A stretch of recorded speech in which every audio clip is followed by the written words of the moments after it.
Welcome to the show, everybody. My name is Pete Wright, and I am here with Megan Strand. Hey there. And Dane Christensen. Hey. And we are the Naked Marketers. Thank you so much for listening to the show. We've got a great one planned for you. I'm so excited just to be back on the line with you people. Feels so good to be back. It does feel good to be back. Doesn't it feel good to be back? It does. It feels like it's been too long. We took a little bit of a hiatus, but we are back, and we've got a great interview coming up a little bit later in the show with the inimitable Rick Turoczy, proprietor of SiliconFlorist.com, talking about the startup economy, which is a lot of what we want to be talking about this season of the Naked Marketers. We're talking about how to build engagement with customers starting from nothing, and that is a lot of what we're going to be talking about with all of our great guests that are going to be coming on this season. So we look forward to another great season of Naked Marketers, and please make sure you find us at thenakedmarketers.com. Find us on Facebook at facebook.com/ what is it? Naked Market? Is it just the Naked Marketer? I don't even remember. Is that a shame? What is our Facebook page, we had people? an issue with the word naked on Facebook, so I'll look it up as we're talking, and when we close the show. All right. And you can also find us on Twitter at Naked Markets and in iTunes. So just do a search for the Naked Marketers, and we will be there. Make sure to subscribe to us there. That would be awesome. And now, I'm excited you used the word amenable. No, what was that not word? even close to that word. I didn't use that word at all. No, try again. Oh. We didn't warn people that it's actually late at night right now, and our brain functioning I don't think we need to anymore. Subpar. I think they get it. Yeah, I was trying to hide the fact until you made me stumble over this. I'm going to butcher it again. What was this word you just used? It's one I just don't hear very. Inimitable. Blah, blah. Inimitable. Inimitable. Sweet. It sounds like a cool word that I'd like to use more often on an everyday basis.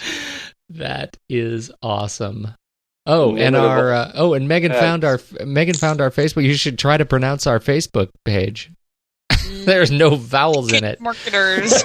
Naked Marketers. NKD Marketers is what you need to search for on Facebook. Facebook.com/NKD Marketers. And then you can join us over there, which is awesome. And speaking of Facebook, should we start talking about Facebook because it's been so long? Absolutely. What happened with Facebook? That's not the only reason why, but yes.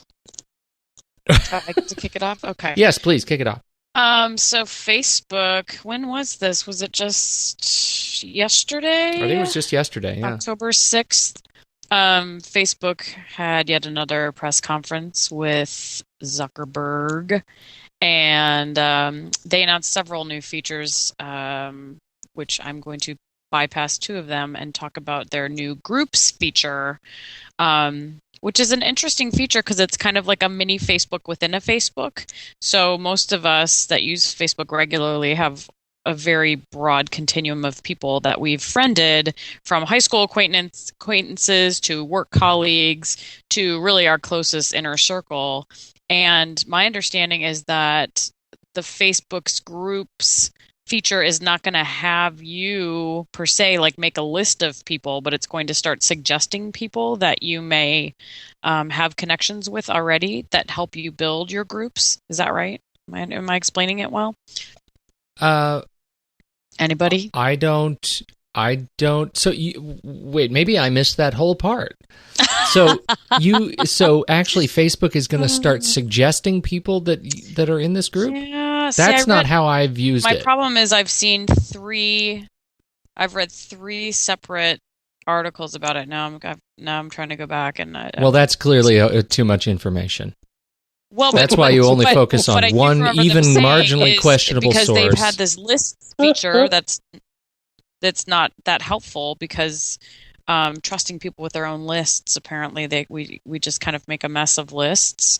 So it will, I mean, you will have the power to manage your own groups, but it will, similar to how it suggests friends, they came up with an algorithm that will, I do remember this part, see, it's all coming back to me, that will suggest groups based upon your interactions with people. And then similar to a tagging photo face recognition feature, you kind of educate it like, no, these are the people that should be in here, or don't put this person in there. So you have ultimate control over your groups. But there's some sort of algorithm that helps you figure out who you interact with the most, whose stuff you're looking at the most. Well, I'm going to create a group. That's what I'm going to do, and I'm going to call it Justin Bieber. Yeah, it's launched. I've already created a group before, so I'm going to create a new one here called the Naked Marketers. Now, do a Justin Bieber one. I'm not going to do a Bieber group. Gosh. Bieber boobs. God, I can't stand that. I don't even know what that. I probably forget I even said it. All right, so members. Who's going to be a member of this group? Well, I'll tell you. Megan Strand is. You bet she is. And Dane Christensen is also going to be. You're going to let me? Yeah, I am. And now here's what you get with this group. Now I'm just going through the options this is a real live midnight demo test of creating groups. Now we have options.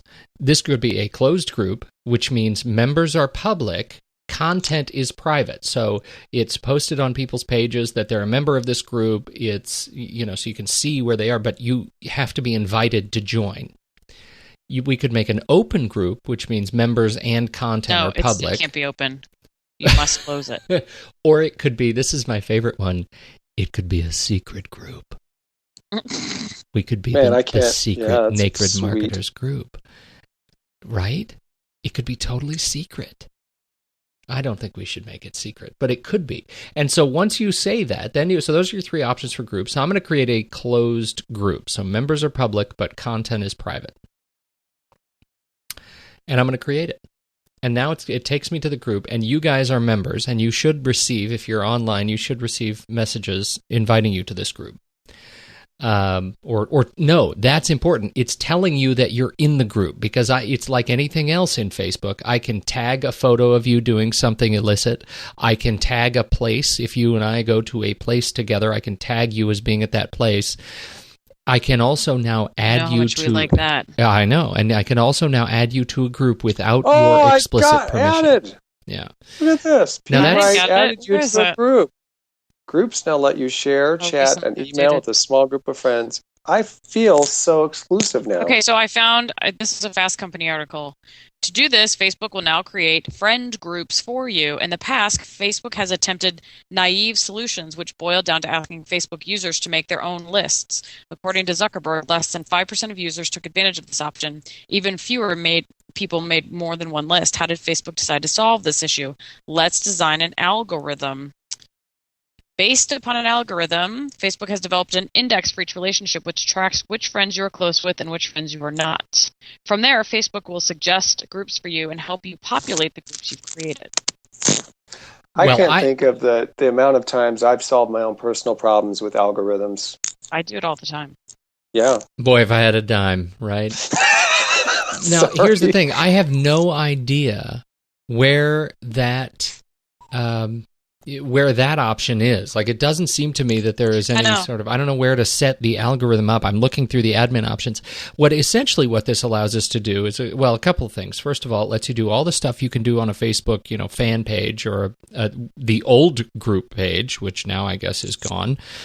You can do posts and links and photos and videos and events, but now you can also edit documents. There's a very simple, rudimentary document editor.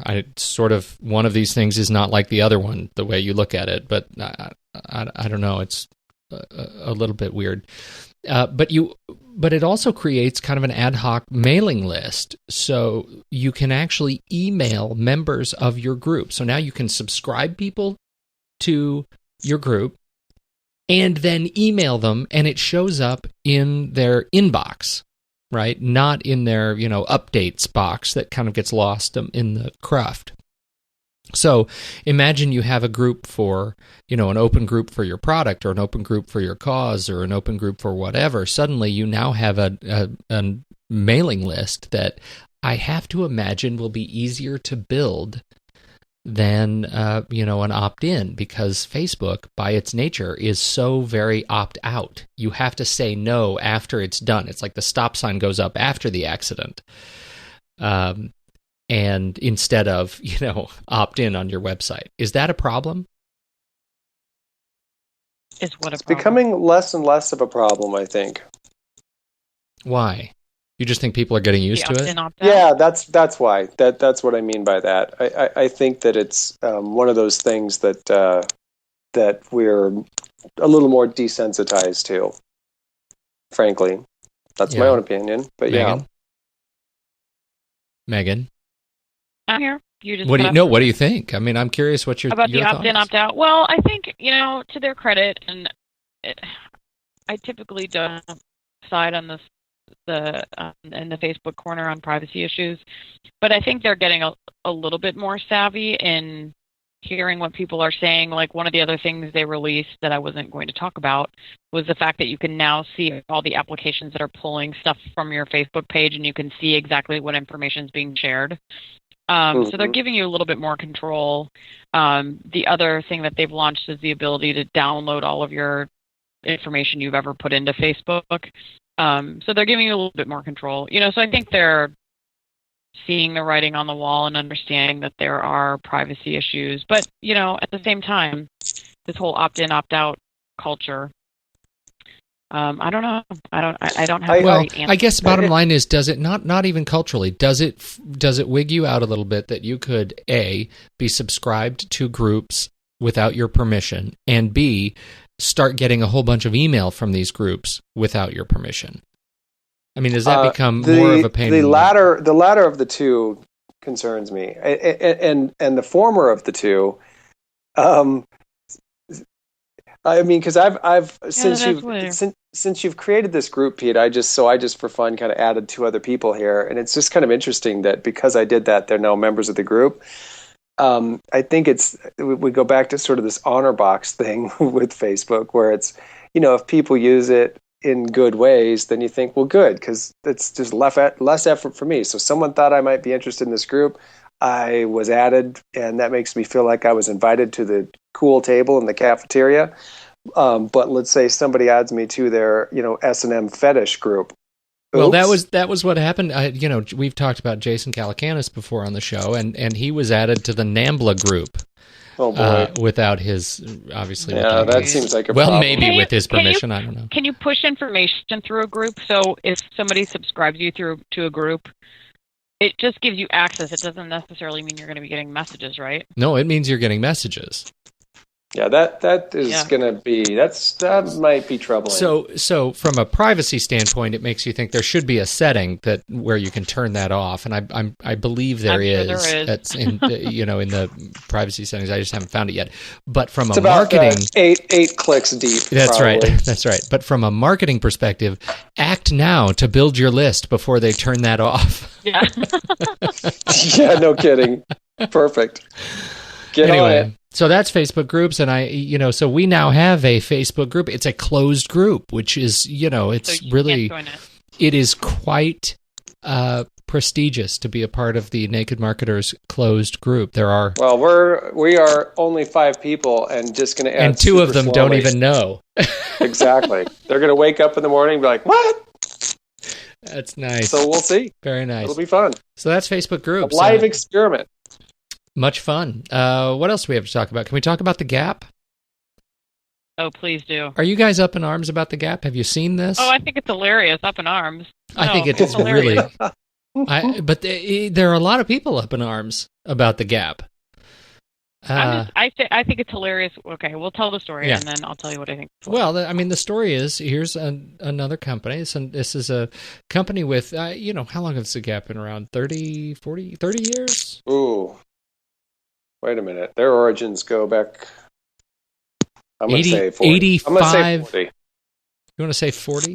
We should find that out. Somebody find that out about how long has the Gap been around. The real issue is, it's they have moved to. They want to move their organization into the now and have a little bit more progressive look to their logo. I've heard that before from the Gap. What does any enterprising multinational retail giant do to make their logo appear more futuristic, but change the font to Helvetica?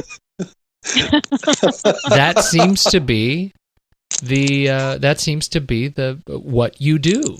And so they did that, and they took the square. It used to be, the kind of stretched, I don't know what that was, Garamond or something, gap. There was no, it was just in a blue square. Too. Yeah, it was just gap, kind of tall, inside a blue square. That was the icon. It's been known for years and years. So they changed it to just gap in Helvetica with the blue square kind of hovering to the right of the P, kind of behind the P, as if it was left out, kind of lonely, kind of don't forget me blue square.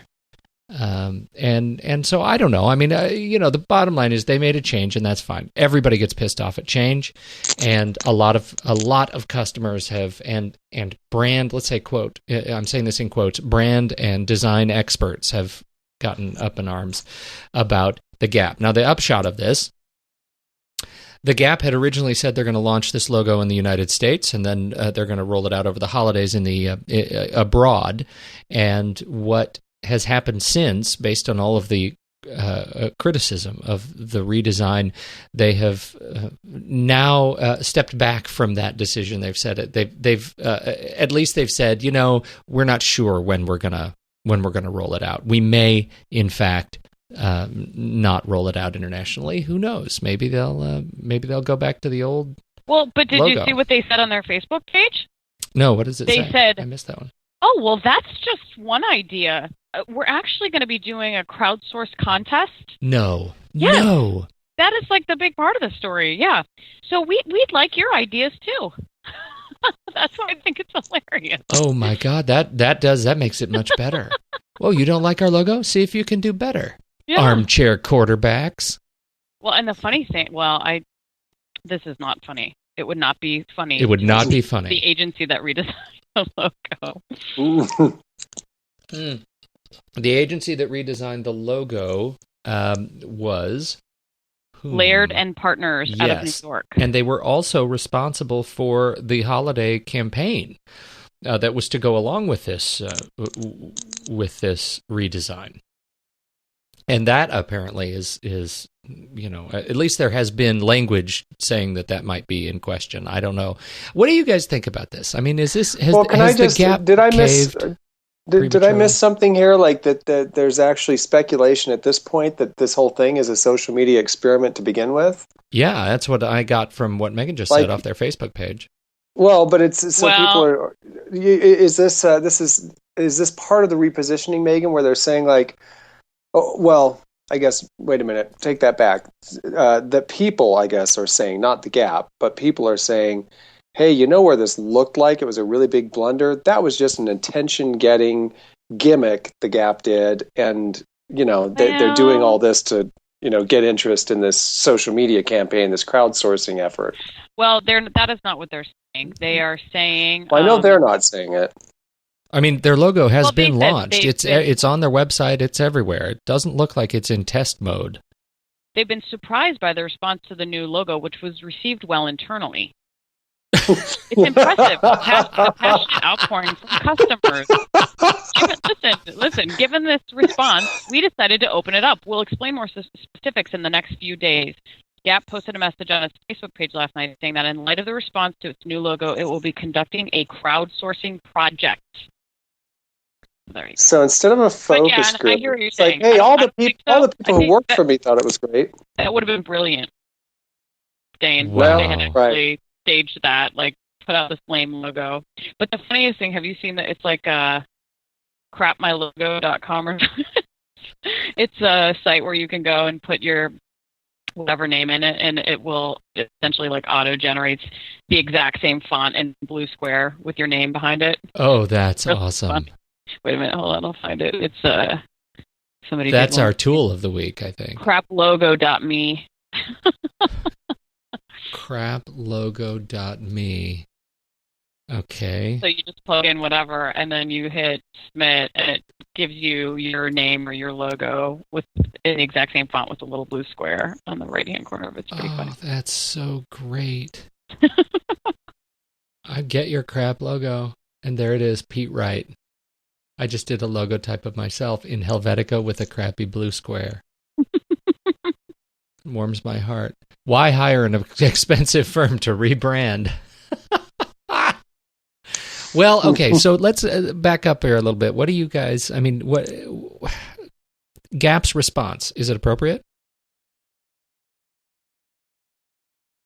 To crowdsource? Well, no, yeah, okay, to crowdsource.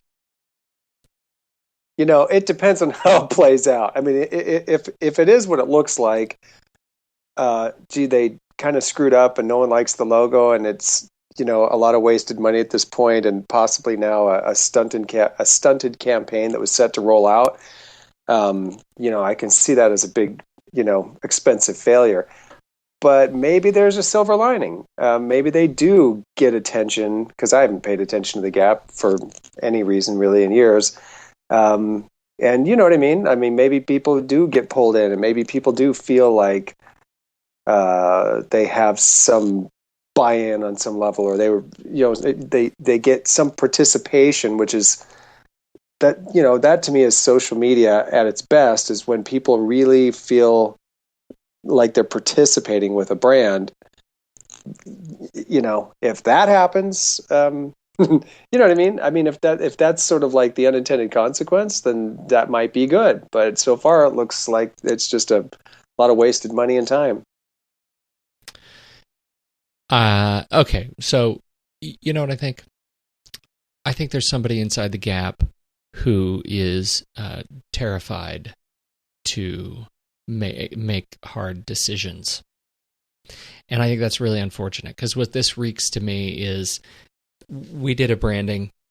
Bottom line is nobody ever likes a logo change. Nobody ever likes a logo change. Logos are foisted on people. They get used to them. They adjust to them. Eventually they normalize and people start to like them. They like them because it's familiar and it takes a lot of time. And when you do a logo change like this, people hate it. They get pissed off. They don't like it when you shake up their favorite thing. But they will get used to it. The new Gap logo is not that bad. I can see how it would evolve to this point from the original. It's got some, it's got some legacy to it. It is an interesting kind of homage to the original, even though it's Helvetica and that's kind of played. But the bottom line is, I think the Gap is gone way, way, way too far. I don't think they didn't start this as a campaign to crowdsource their legendary brand logo. They didn't start it as a campaign, and as such, it looks like it's kowtowing from a point of absolute weakness to the vocal, what it will amount to be the vocal minority, and that's really annoying. More than anything else, it's just, I think it's a sign of weakness. Anybody? That was very philosophical and deep. Yeah. It was a little bit deep. I know. I feel like I got my depth on right there. You got your depth on. I'm glad one of us does, because is that like when you get your swell on at the gym? Do you know, it is just like that. Just like that. I'm trying to do 10 push-ups between each time I talk. No, tell me I'm not alone. Having been through rebranding campaigns, I've never had the experience where people are happy from the outset. I agree with you completely. I look at this logo and think, if it's the first time I saw it, I wouldn't think anything of it. Fine, it's a logo. I think partly the reaction is whatever, a little bit extreme, or I don't know what. But yeah, for the Gap to instead of taking sort of a strong position and saying, we love it, everyone loves it, you're going to love it too. Mm-hmm. This sort of like, no, we weren't really going to do that. Yeah. That was just a joke. This is the iPad. Tell me there isn't a lot to ridicule about the iPad brand. And yet it's selling faster than any electronics device ever. So, when you come from to the market from a position of strength, I think you reap those rewards, and Gap is coming to the market from a position of weakness, and that's a shame. Though, to be fair, I also haven't thought about the Gap in several years, since I was 15. Well, and I think that they're probably a little bruised from a lot of different, a lot of different failures at a lot of different levels over the last decade, and I think, and they just seem to sort of be behaving that way, don't they? Well, yeah, that's what it starts to look like. Interesting. Let's talk just very quickly about the speaking of iPad. Let's talk about ABC and the iPad app. This is old news, actually, but it's cool, and I think it bodes well for living in the era of Minority Report. Have you seen this thing in action? The new iPad ABC app. No, you call it old news, but hey, it's new to me. Well, it was, the ABC iPad app launched about 2 weeks ago, and what it does is you're watching, it's the ABC My Generation app. What it does while you're watching a TV show, actually, just take a step back.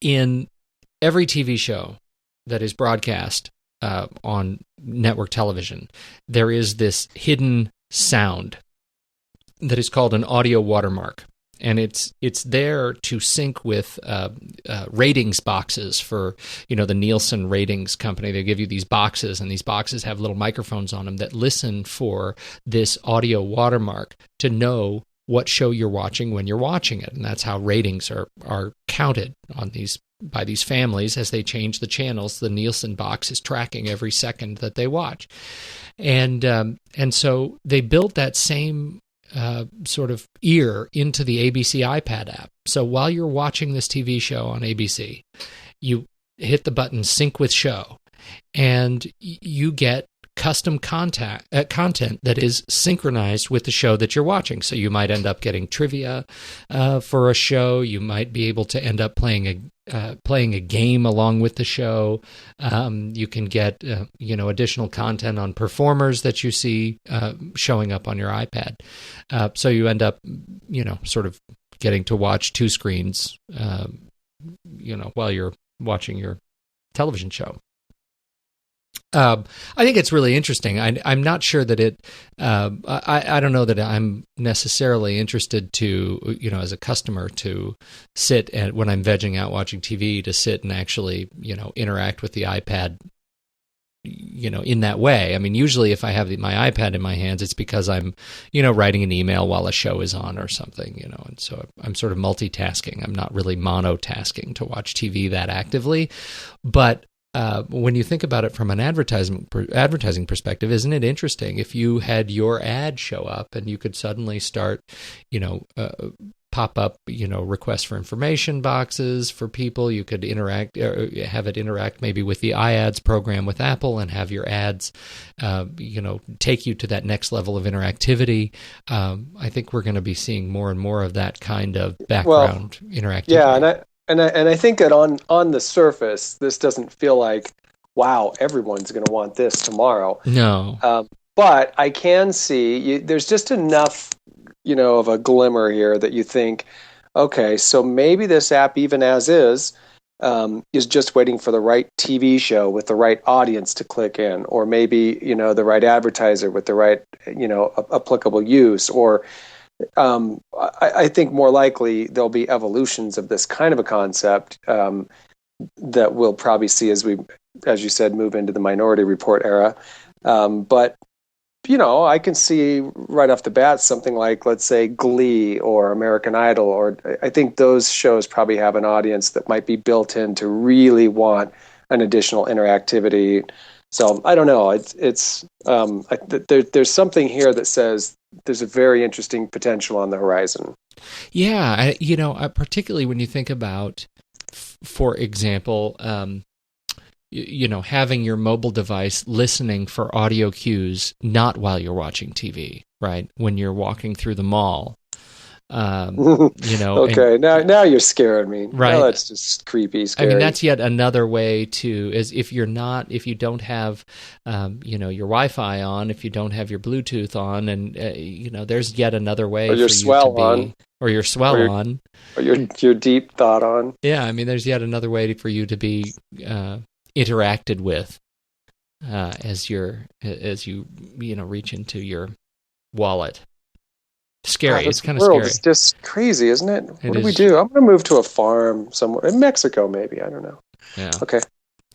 That is all I have. Although I just got a really funny email as we're talking here, and it's not related at all to marketing necessarily. Well, it is sort of related to marketing. The subject is from the OkCupid website. This is thanks to Kurt. Our friend of the show, Kurt, sends an email saying, "Okay, trends, don't be ugly by accident. If you're anything like me, you usually think of your pics in terms of content. Here's me smiling, here's me looking tough, here's me in Hawaii with a wacky turtle, and so on. Today, however, we'll analyze photography from a numerical angle. We'll discuss flash focus, etc., to find out who the most attractive people are on OkCupid." And it turns out, according to, they've done a complete study of photo attractiveness by camera make and class. And it turns out people using the Motorola phone and Windows phones are least attractive on the entire dating network of OkCupid. Kodak Easy shares, they have tough. BlackBerry, boy, they don't get dates. Android, no. LG phones, a little bit better. Nikon Coolpix, that's about the baseline.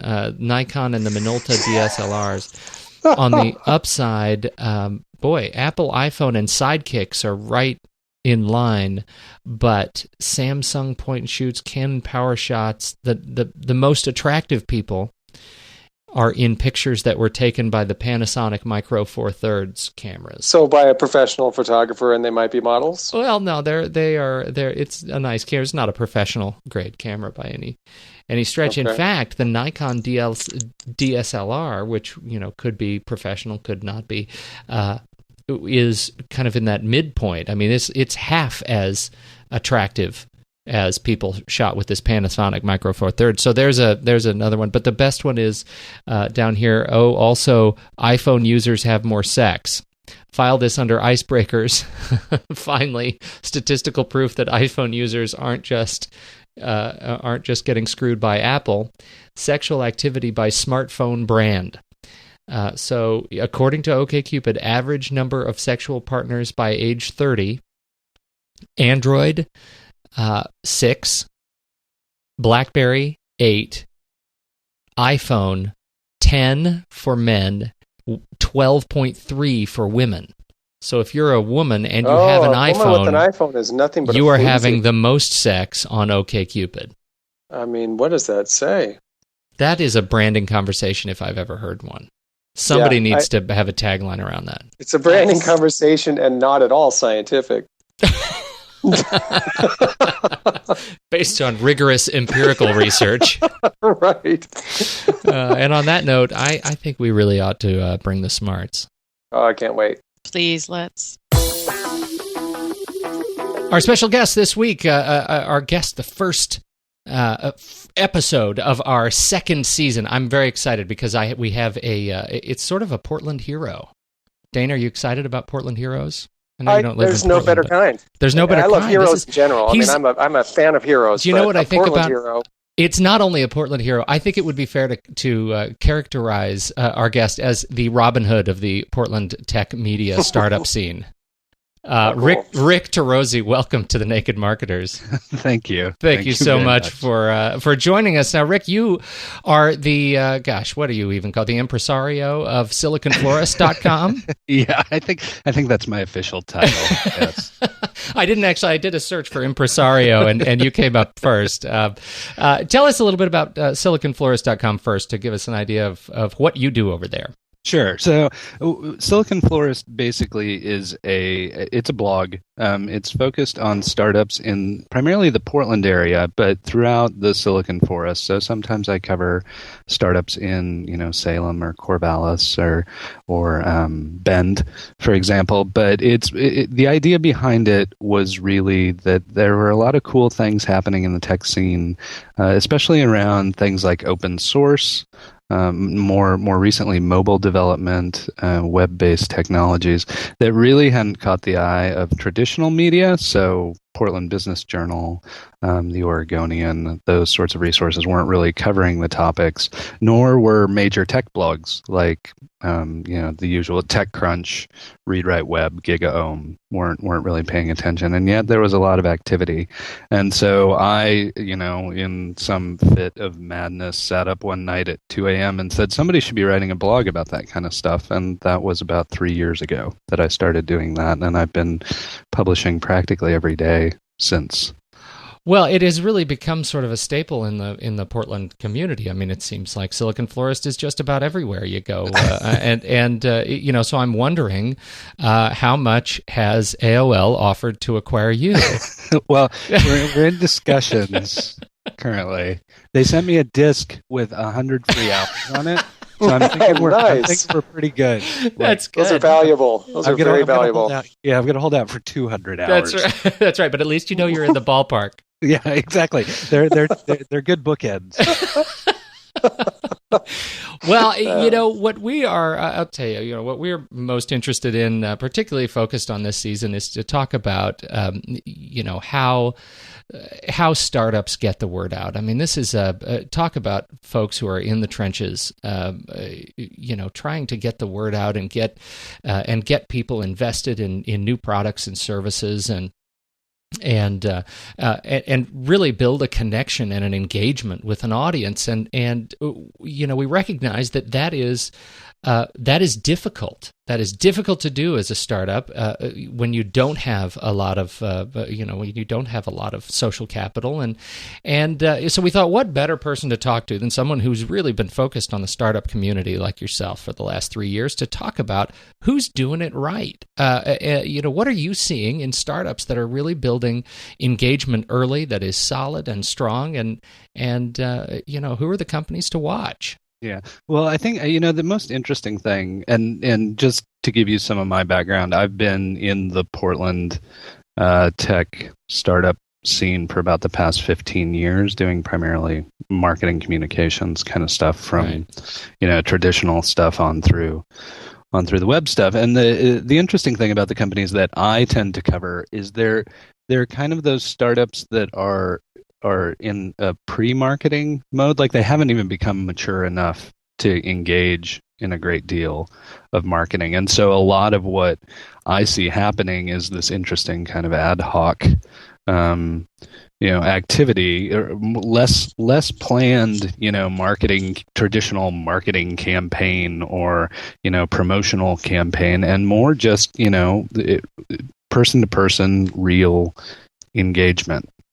And that kind of engagement is really taking place, obviously in areas like Twitter, on Facebook, those kind of things. I think for most startups, that tends to be the most cost-effective way for them to get involved and honestly more engaged with their user base. As an example, Urban Airship is a company here in town that provides basically infrastructure and services for mobile applications it's interesting, especially in this context, because they provide a service that allows marketers to better talk to and understand users of mobile applications, be that on iPhone or Android or what have you. They allow you to kind of push messages to those users who use your applications, much in the same way. I always equate Urban Airship to the advent of HTML email. So much in the back in the day when we used to have to send out text emails, there wasn't really much in the way of tracking. But once you introduce the HTML component and the idea of tracking URLs and that kind of thing, you were able to provide the end user with a much richer experience, but you also got all this data back about how people were using how were people reading the email, were they even opening it, that kind of thing. So Urban Airship does something very similar to that for mobile applications. But the interesting thing there is they're a business to business kind of company. So they're helping other developers. They're not actually, they're behind the scenes. They're like, BASF, we don't make the products you use, we make the products you use better kind of company. And the most interesting thing they've done, and you wouldn't think of it as a marketing a means of marketing in any way, but they worked on extremely good documentation of their service. And that alone, for frustrated developers who are trying to build, mobile applications as quickly as they can and make them as rich and engaging as they can, something as simple as paying attention to your documentation and having an effective support mechanism for those developers was a huge marketing boon for them. Sure, it gets the right people talking. Right. And and everybody else was just kind of focused on throwing this technology out there and kind of sink or swim, and they really took the opportunity to do some hand holding with that market, and it's really been helpful for them. The other thing that helped them is they were at Apple's Worldwide Developer Conference, and they bought everybody donuts. So that helps too. It's either that or documentation. We don't know what actually made the impact. I'm not sure. Either way, they're talking to the right audience. It's kind of the old drug rep. Yeah. Show up at the doctor's office with donuts, and suddenly everybody's buying your drug. But that was an interesting one. That's one that always strikes me. And then, there are a couple companies in town that jump to mind immediately when you start talking about Facebook. And that's Second Porch, which is a startup that basically allows people to share rental information about vacation rentals that they own with their friends on Facebook and find, ways for trusted parties to rent a home you may own. Keep your rental filled, basically, but using the dynamic that already exists within Facebook and adding that kind of commercial aspect to it, which is interesting. Taking an infrastructure that already exists and leveraging that to build a business on top of it. And the other one is ShopIgniter, which is a startup still in beta, and what they're doing is helping people build storefronts within Facebook. So you would actually be able to buy products or services from directly within Facebook. So from a marketing standpoint, those are interesting because you've already got a lot of infrastructure there. You already have a lot of that social network, social graph. Things tend to percolate through those networks very quickly because of the way they're already developed. And so people building products on top of existing services and then using that as a means to get the word out about their service has been another really interesting thing that some small startups have been doing. Is there a danger in doing that, particularly for startups? Is there a danger in leveraging your product on the back of another product, which, dare I say, Facebook has been a little bit, what's the word? Schizophrenic in their products? Well, I think it's you see a lot of people doing it. I mean, in this kind of new world order of the web, there's this idea of access to data or access to activity and services on top of existing services. I mean, we've seen everything from Amazon allowing you to store data or use their engine to help sales. Twitter, Facebook's another good example. I think it's just I think it's risky if that's your one and only way of building your business, because as we saw with Twitter as a good example, there were all these people building applications on top of Twitter for using Twitter, and then the corporation Twitter said, well, we're going to buy one of those, and now we have an official app. Right. And all you other people who built apps, sorry, but we're going to be pushing, our official app. So there's risk there, but there's also the potential of a short-term foothold, short-term gain. There's also, the whether it's true or false, the idea of, first mover advantage. If you can get in there and build something of value and make it a barrier to entry for anyone to catch up to you, I think there's value there. But I would agree with you. I think if that's, if you're a one-trick pony, you better get ready to have a very short lifespan as a startup, or you better find somebody who doesn't realize that and is going to acquire your company before the bottom falls out. Right.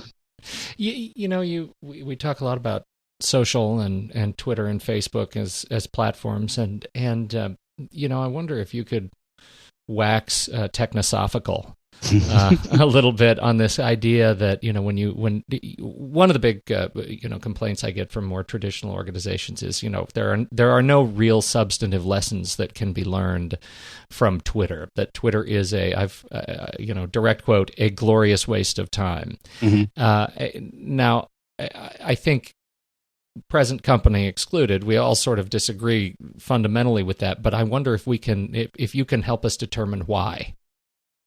Why it's not a waste of time. Yeah. Why is it not a waste of time? And are there lessons that traditional organizations can sort of glean from effective use?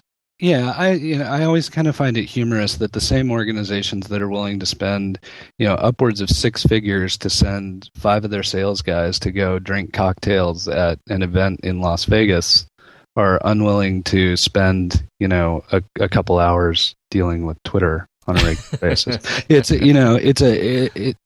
It's no different than a cocktail party, or than sitting at a trade show booth, or having face-to-face interaction, sending people out on sales calls. Like it's the same human activity, just occurring in a different realm. And I think it's that person-to-person interaction that so many businesses claim is the heart and soul of their business.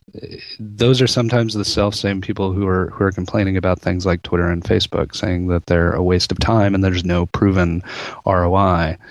What's the proven ROI of having your employee, driving around in a rental car all over the United States, stopping in and talking to customers? That's the same ROI that's available via Twitter.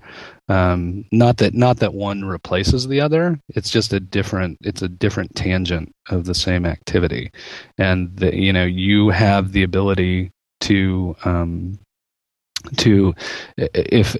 affect those same relationships in some way, just using technology as opposed to travel or events or that sort of thing. And again, I'm more an and guy than an or guy. I think people often get in those arguments. We're either going to do this or we're going to do this.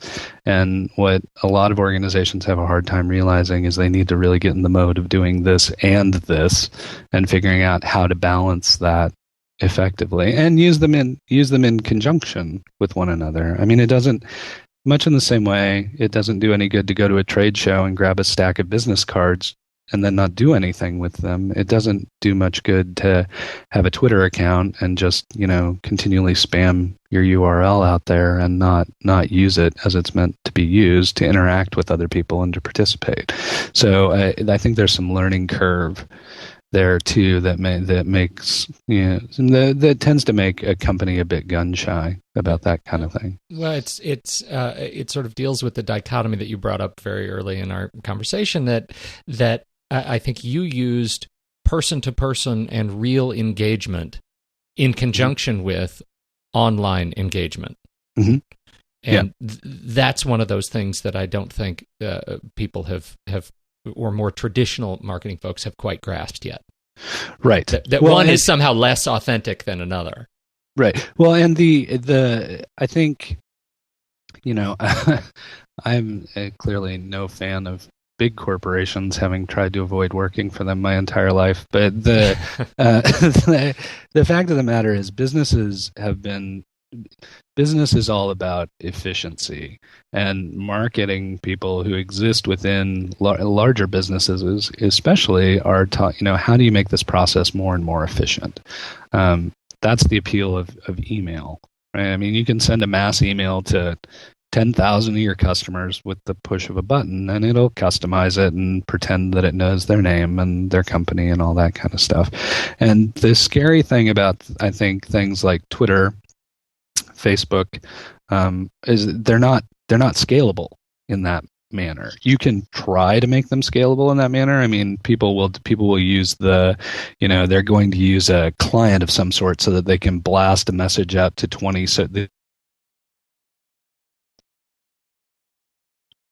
Rick? Dane? I'm here. Oh, Dane, hi. Rick? Yeah. Yeah, you went dark. Oh, I did? We black holed. You said you were right in the middle of, so they can use a client to blast something out to, okay. And then you went away. I'll pick up there so that you can edit. Thanks. So a lot of companies will use a client to blast the same exact message out to every social network in existence. That's not engagement. That's spamming. So Twitter, Facebook, those kind of things, while there's a certain aspect of scale there in the number of people with whom you can communicate instantly, there's also this inability to scale, which is you need to participate in that network in a very real and transparent way. So you can't just be, as I said before, you can't just be spamming your URL. You can't just be constantly on broadcast mode. You have to be in a conversation with the people, and you have to be participating with people, and that's difficult for companies that are used to controlling messages and finding more efficient ways to communicate. That's a difficult thing to get their head around. I think that's probably true. Dane, sorry. And yeah, just quick question, Rick. I'm just curious in your experience, because I've talked to companies and sort of helped to get them launched in some sort of a social media strategy in different ways. And obviously the big question for a lot of companies who are just sort of starting out or getting their feet wet, or they want to get engaged and they're not quite sure how, their biggest concern right off the bat is oftentimes, how do we build this base of followers or fans or, whatever you want to call them, and depending on the platform. And so here's what I'm wondering: as you talk about engaging and being transparent and being genuine, so from a strategic standpoint, is that, from your experience, where you see the tide kind of turn, or does that happen? Let's say somebody's they've got maybe a Facebook fan page or something like that, and they've got 20 fans, and how do we grow this? And the easiest way, of course, is to pay for them, right. start a campaign. But do you notice that when a company goes from broadcast mode to person to person contact or being genuine, really, have you ever seen or experienced that? Wow, all of a sudden they went from 20 to 100, in a week's time or whatever. Yeah, I think that's I think that's very common for that to occur. I think it's, there haven't been many reports or studies on that dynamic, and I think that's a gap right. in most people's learning or understanding. It's all kind of ad hoc, learn as you go kind of stuff right now. But I think, I'm sorry, I use analogies all the time, but I keep taking this back to the trade show analogy, and that's buying Twitter followers or buying Facebook followers is much in the same way people have like a really cool tchotchke at a trade show booth, and they're like, well, just give us your name and your email, and we'll give you this really cool tchotchke. Do you get a good lead out of that? No, you get a quantity of leads, and you might have if your job is you're based on how many people you get to sign up, then great. But if your job is based on the quality of signups you get, then that may not be the best thing to be doing. And Twitter's much the same way. You could have 10,000 followers who don't care what you tweet and who never interact with you. It's sort of a retention strategy at that point. Get as many as you can up front, and then hope to God you can keep them. Right, right, exactly. Am I actually interesting enough? For them so Pete, as he talks about quality leads from trade shows, do you have any flashbacks of any kind? Is there sweat you experience? I do. I'm in a flop sweat right now. I feel like I'm drowning. Trade shows are my nemesis. Aren't they the worst? I love that you keep bringing those up, Rick. It's just it reminds me, actually, as you're talking about this, I think of the George Clooney recent film Up in the Air. Yeah. And the woman, the efficiency woman, comes in. She's like, "Hey, we can do video conferencing," and he's like, dead set against it because he's really good at the face to face, and there's a real there's a place for it. And I think about these trade shows and all of the ways that companies, especially large corporations, hang on to what they've historically done and probably do well, but would be so afraid to step out and to try different things because, gosh, trade shows for most people it's painful, but for a few people it's their life. They love it. Don't take that away from me. Yeah. It's so, I don't know, for me it's fun to watch companies sort of struggle and that's why as Pete and I have discussed, it's so interesting to watch the startup community, watch the people that don't have a big budget, watch the people who are really almost in a way forced to use methods like this to be organic and to get in to really make use, I guess, of these tools in ways that are effective. Yeah. And of course, in my opinion, it just we'll continue to watch it trickle up. Well, and I mean, just to throw it out there, think if trade shows didn't. Think if Twitter, Facebook, all that stuff exists, fine. Think if trade shows were just introduced tomorrow and press releases were introduced the next day. Here, wow, that's a twisted future vision you're tossing out there. What is a dark cloud? I know, isn't it? It's nice. Just go ahead and revel in that for a while. I'll wait. Oh man!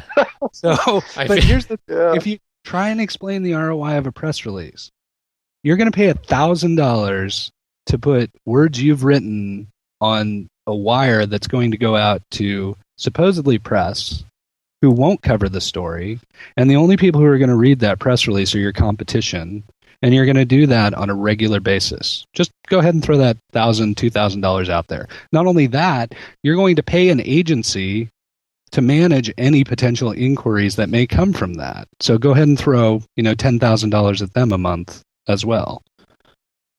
And suddenly you are paying to actively set up walls between you and your constituent audiences. Right.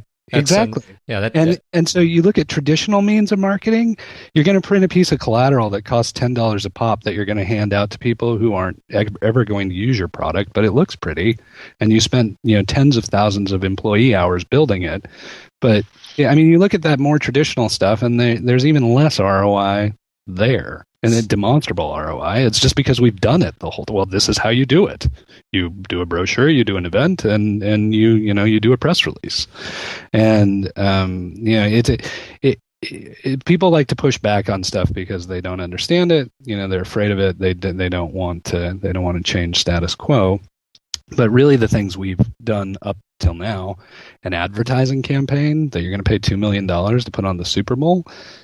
Not much ROI there either, and yet we keep continuing to do that kind of stuff. So I always kind of push back on the whole. Well, I don't understand the ROI. All right. Well, let me talk about a twist to that. What's your stance on the mobile ad game? I mean, we've got iAds right now, which is supposed to really well, at least it sounds like it is that cross between here we are on mobile, we're reaching the right people, and yet we're not paying social prices for these campaigns. Right. Well, and so where's the ROI in that? Yeah, Mr. Turoczy. It's my ROI calculator. Yeah, I need one of those. That's a good idea. I'm going to sell those. An ROI calculator. Love it. The thing with those is, so much of what's occurring in mobile now as big corporations enter that space is the microsite. Do you remember microsites? Like yes. Like indeed. Very well. Everybody had to build a microsite, right? I mean, that's kind of where mobile apps, that's the realm that mobile apps are in right now. And it's good because corporations are starting to get their toe wet in the whole mobile space. It's bad for people who are building, for small companies and startups that are building applications, because it impedes their, whatever the word, discoverability, or how easy it is to find their applications, because there's so much noise in the market.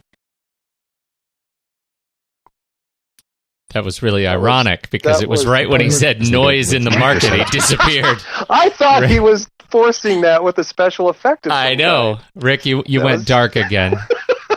In the coolest way. In the coolest way, yeah, that's right. It was very cool. Can you pick up on it impedes small developers? Pick up on impedes small developers, yeah. Okay, so... And what happens, which is great that big companies are getting sticking their toe in the water and testing it out. The problem being it creates a lot of noise in the space, and that tends to be to the detriment of small developers who are very concerned with their applications being found, or what the buzzword for that right now is discoverability. What's the discoverability of my app, and how do I enhance that? With the more and more noise in the space, especially by bigger companies, that's hurting startups. But I think it'll all even out at some point. There's the good apps are going to rise to the top, and the microsite apps are going to tend to fall out of favor. There's only so much real estate on a mobile platform. I mean, you only get so many iPhone screens to install apps on. Right. It really, when you frame it that way, I think that's so interesting, because it gets back to this discussion of putting more barriers between you and your audience. And I think, it sounds like what you're saying is, something that we all have kind of internalized, that the key skill is being able to talk to your customers. And it doesn't really matter if you're doing that through a direct mail campaign, or an email campaign, or your Twitter feed, or your Facebook page. The same skill exists. It is, do you know how to effectively talk to your customers? And there are people who do it well in email, and there are people who do it really, really poorly. Yeah, I agree. And what I've actually found in the other, the hot, marketing job titles now are like community manager, or social media manager, those kind of folks. And in all actuality, and not to scare marketers away by any means, but in reality, the best people at those jobs are actually customer support people. They're the people who are used to being engaged with the customer, usually in a very emotional and stressful situation. They have the best skill set for dealing with this new type of kind of one-on-one media, whereas we as marketers generally don't. Right. I mean, we've been taught to lie our entire lives. Right. What the company is doing, but this is what we want to say the company is doing. So let's stay on message and let's spin that so that it sounds like it's positive, even though it's negative. Whereas the customer service people are like, yes, we know that's a bug. This is the workaround. This is how we deal with that. They're much more in the vein of communicating as a human with another human. Whereas marketing people, we tend to fall back on our, what we've been taught, which is, well, don't expose anything. Just stay on topic or stay on message. So, I see that is fascinating. Oh man, especially with so startups. Insightful. Yeah, especially with startups, when they're talking about, how do we get engaged in this stuff effectively? I'm like, don't go hire a marketing person to do it. You're not. You're not. I know it sounds so dirty when you say it. Yeah, save them for huge strategy campaigns. But in actuality, when they're trying to engage on Twitter or Facebook or those kind of things, it's people who have more on the ground, face-to-face time with customers that tend to succeed in these kind of roles. And you see it happen time and time again with things like Comcast Cares or... man, who saw that one coming? Seriously. Yeah. And and he wasn't, and he just kind of did that on his own, and it came. And Southwest Airlines had a very similar program where, one of the people, and now she's like, internet famous. Right. One of the people kind of started an account and started helping Southwest folks. So, I mean, it's really that. Zappos is another great example where they've always encouraged their folks on the phone to be as much themselves as they can be, and when they're on Twitter to be as much themselves as they can be. And so that kind of real authentic engagement with folks that generally comes from people who are used to those kind of customer service roles can be very valuable, especially to young companies that don't have many resources to throw at. And that seems to be where the rift is. Wouldn't you agree that it's the startups get that because they have no choice. The startups get that because there's a giant hat rack in the hallway and people walk in and they pick up whatever hats are left each day, and they do the jobs that need to get done. And it's the traditional companies with the defined roles and functions in the organization that have trouble letting go. Would you agree? Mm-hmm. Yes, I would. And they again, they've grown to manage communications with outside parties in a certain way, and I would also it's always interesting with larger corporations like that I'm always curious to hear how often the marketing people actually even interact with customer service, like how often, or professional services. Right. If you've got a company that requires some kind of, if you got a product that requires some kind of implementation service, how often do you go out? How often do you send your marketing people out on the road with one of those professional services people? How often do your marketing people sit on the phone taking customer services? I know the answer to this question, by the way, because I think it's 100% zero. Yeah, exactly. I mean, really, this is so interesting to think about. For me, this is a bit of just a light bulb going off here. Just thinking, wow, gosh, in every corporation I've worked for or business or whatever, the customer service is sort of that entry level, low end, young kind of person, whatever. And it's, if you're thinking in terms of a hierarchy or a totem pole, well, gee, that's the job you worked up from, or, whatever. And there is, I think quite a bit about the divide in an organization between, say, accounting and marketing, or even oftentimes between sales and marketing, oftentimes. But customer service and marketing, this is really very interesting, because what you're saying makes absolute perfect sense. And I would say it hasn't quite occurred to me that looking at an organization, the best place to find a community, engagement, I guess not strategist, but person to really help do it, would come out of customer service, not out of marketing, and not even out of sales. Right. Exactly, because really because that's their skill set, and and like you say, you're exactly right. There is that hierarchy where that seems like an entry level position, but all those companies that are treating that position that way, that is the person that's talking to your customer more often than anyone else. And not only that, but that customer service person is more engaged with that customer than most of your marketing people ever will be. Yeah, that's interesting. I'm into that. And on that note, where do we go from here? I mean, when you're helping organizations sort of distill these key lessons, what's 8:00 Monday morning? First thing you need to do as a startup leader. Well, the best part about the startups, quite frankly, is most people get into startup mode because they are willing to unlearn things they've learned before, or they're willing to try new ways of doing things. So for startups, this isn't as difficult to grasp. And as you say, they only have a certain number of resources. Everybody wears a lot of hats, and they got to roll up their sleeves and all those other phrases you're supposed to use in that time. Mm-hmm. But they they just really have to. Startups really have to just kind of get out of the mode of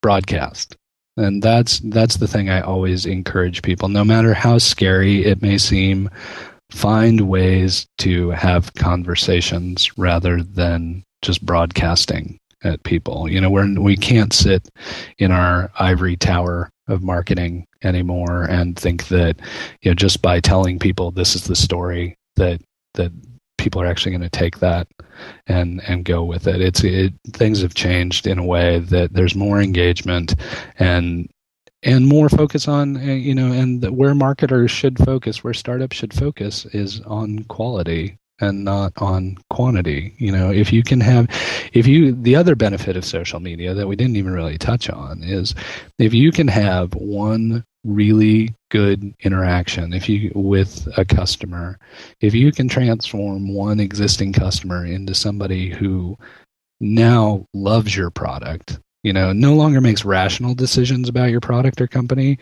but starts making irrational decisions about your product or company. Take practically anyone who uses an Apple product as an example. If you can convert one person, then through that care and feeding and attention and engagement, then it's highly likely that person is going to broadcast that message to everyone they know, and then you get back to the old word of mouth thing. And with today's social media, if you focus on that kind of quality and those people carry your message, to their followers or their friends or that kind of thing, then that's happening. That begins happening exponentially. It's like the old, Prel commercial or whatever it was, where I'll tell two friends and they'll tell two friends, and so on and so on and so on. And it really, I just encourage people to quit worrying about the numbers, quit worrying about the traffic, quit worrying about, how many eyeballs you're getting, and start thinking about how engaged you are, or how many people you have a real interaction with or a real conversation with, because those are the things that are going to give you the long-term benefit. And this is why you are the impresario of the Silicon Florist startup community.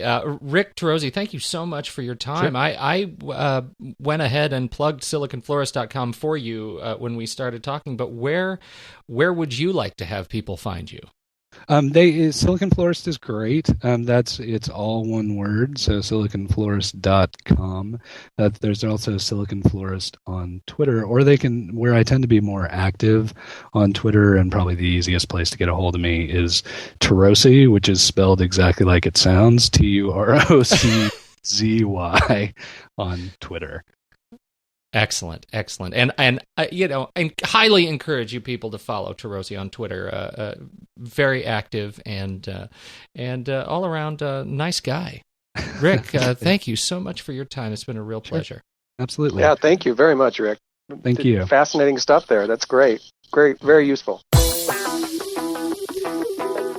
So, Megan, I'm so sorry you couldn't be a part of that interview that people just heard, that you still, I think, have not actually heard. It is really sad. It is very sad, but it was quite interesting. What did you think, Dane? I thought it absolutely was interesting, and I'll tell you that I think there was at least one thing that he shared with us that I thought, wow, in that client meeting that I just had yesterday, that would have been really helpful to share. You should call them right now. I know. With a big fat by the way voicemail. By the way, I've just had a stroke of genius here.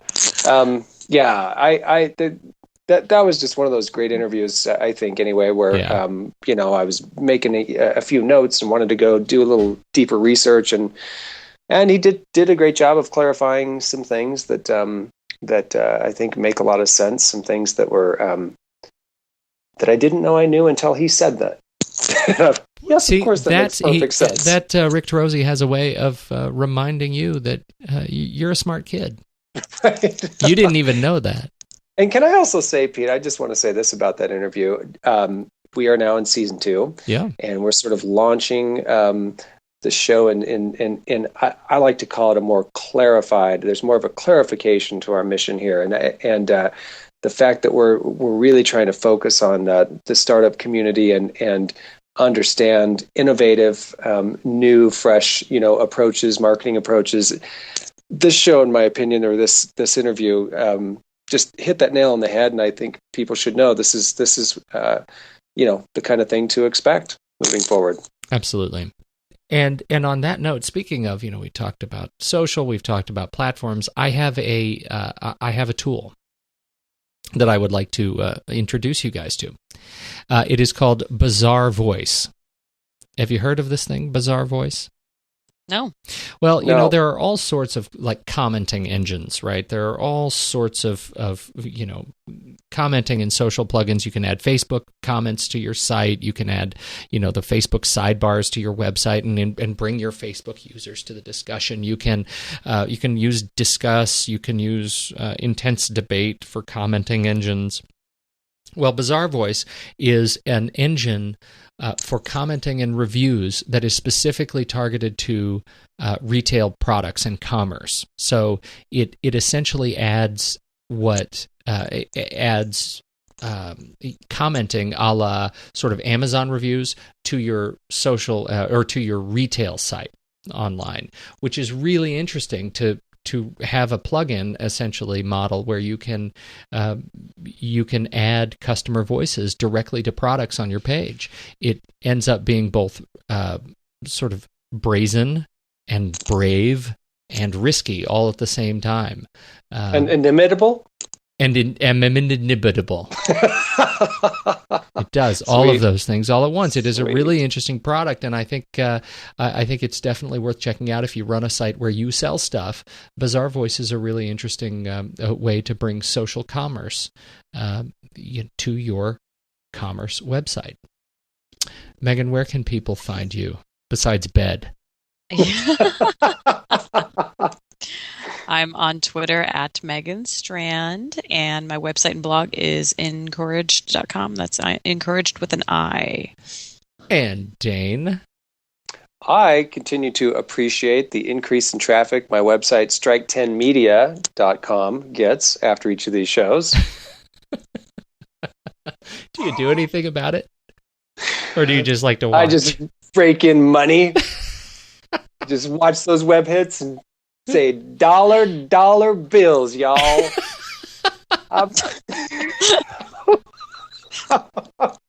Making so much money it'll hurt your parents' feelings. Oh yeah. Is that a thing you say when you're kids to each other in Utah? I've never heard that before. That's Danny McBride. That's me spouting down action. Oh, that's Season fantastic. 1 finale episode 6. Chapter Make 6. so much money, I'm going to hurt your parents' feelings. My name is Pete Wright on the Twitter, and you can find me at fifthandmain.com. Speaking of this show, you can find us on the web. Fancy that at thenakedmarketers.com. We encourage you to go find us there and subscribe to the show in iTunes and do all that Facebook stuff. And if you want to join our fancy secret closed and private Facebook group, you should send us a tweet and we will promptly add you. There you go. Because we're... I see a whole level of connection. A whole new level of private and secret connection going on in that Facebook group. This could be our new thing. We're just going to stop doing the show and just have a secret group. I'm all about new things, man. Secret inner circle groups. One of the things I always wanted to do when I was a kid is start a cult. Oh, me too. I still do want to do that, actually. There's a little bit of me that says we could start some sort of a cult. We're going to need some sort of a mission or a platform or a cause. Megan, you're all about causes. I expect Megan to snore any minute now. I know, a little bit. As you stretch this out. I have. This has been a great show. Thank you so much for listening this far. And to the last one or two of you who still have this thing playing. And on behalf of Dane and Megan snoozing on the other end of this line, my name is Pete Wright. This has been another fantastic episode of The Naked Marketers.